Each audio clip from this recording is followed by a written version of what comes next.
Je m'appelle Morgane Sarrazin, je suis doctorante en troisième année spécialité microbiologie sous la supervision du docteur Stéphane Canan au laboratoire d'ingénierie des systèmes macromoléculaires au CNRS de Marseille.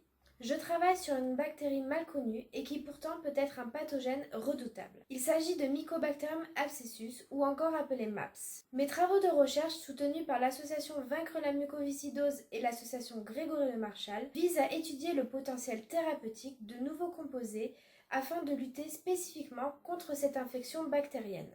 MAPS fait partie du groupe des mycobactéries qui sont à l'origine de maladies bien connues comme la tuberculose ou la lèpre. Si MAPS est généralement inoffensif pour un individu en bonne santé, cette bactérie est capable d'infecter un individu qui présente une pathologie pulmonaire, comme la mucoviscidose. Chez ces individus, qui sont particulièrement sensibles aux infections bactériennes, elle est à l'origine d'infections pulmonaires sévères pouvant provoquer une forte détresse respiratoire. Ces infections touchent une personne sur 200 et ce chiffre est en constante augmentation. Aujourd'hui, le traitement des infections à MAPS est lourd avec de nombreux effets secondaires, difficiles et délicats car l'issue du traitement est souvent imprévisible.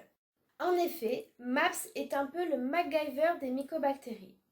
Elle est capable de résister à de nombreux antibiotiques, mais également capable, en présence des antibiotiques, de déployer des défenses supplémentaires pour y résister. Sa grande résistance met souvent à mal les traitements, conduisant à des échecs thérapeutiques avec peu d'alternatives de guérison. D'ailleurs, ça lui a valu le surnom de cauchemar pour les antibiotiques. Il est donc urgent de trouver de nouvelles molécules efficaces.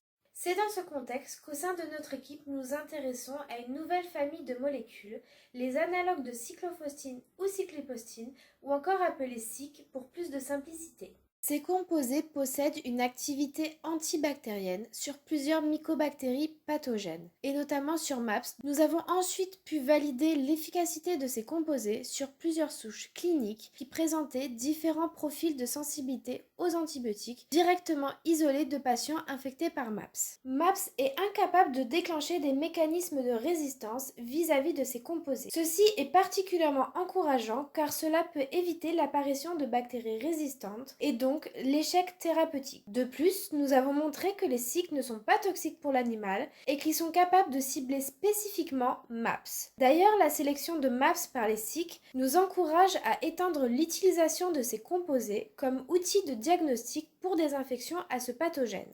Enfin, au cours de mes travaux de recherche, j'ai pu montrer que les SIC peuvent être également associés aux antibiotiques déjà utilisés pour soigner ces infections et que l'association des deux permet une meilleure efficacité de l'activité antibactérienne. Le potentiel de ces molécules pourrait devenir un outil essentiel pour lutter contre ce pathogène et s'inscrire dans l'élaboration d'un traitement efficace qui fait défaut aujourd'hui. Il serait alors possible d'inclure les SIC dans le traitement actuel afin d'éliminer plus efficacement la bactérie. Bien que nous ayons pu mettre en lumière l'intérêt thérapeutique des SIC, il est important de continuer à étudier leur mode de fonctionnement afin de trouver la meilleure place dans l'arsenal thérapeutique pour lutter contre ces infections à MAPS.